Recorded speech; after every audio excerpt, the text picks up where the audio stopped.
September 6th, the evening's text is Galatians chapter 5 and verse 18.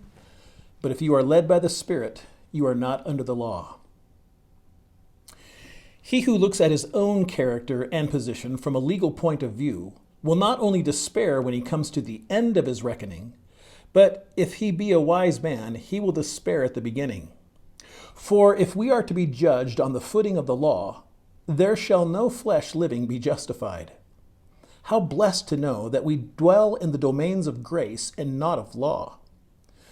When thinking of my state before God, the question is not, am I perfect in myself before the law, but am I perfect in Christ Jesus? That is a very different matter. We need not inquire, am I without sin naturally, but have I been washed in the fountain opened for sin and for uncleanness? It is not, am I in myself well-pleasing to God, but am I accepted in the Beloved?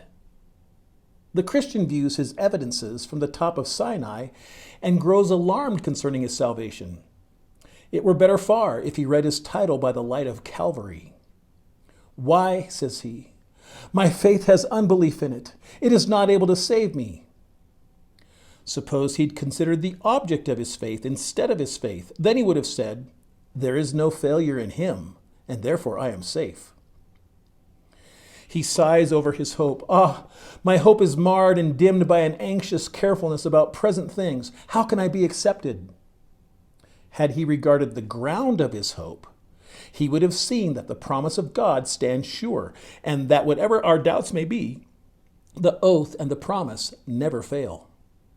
Believer, it is safer always for you to be led of the Spirit into gospel liberty than to wear legal fetters.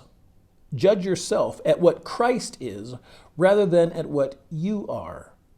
Satan will try to mar your peace by reminding you of your sinfulness and imperfections. You can only meet his accusations by faithfully adhering to the gospel and refusing to wear the yoke of bondage.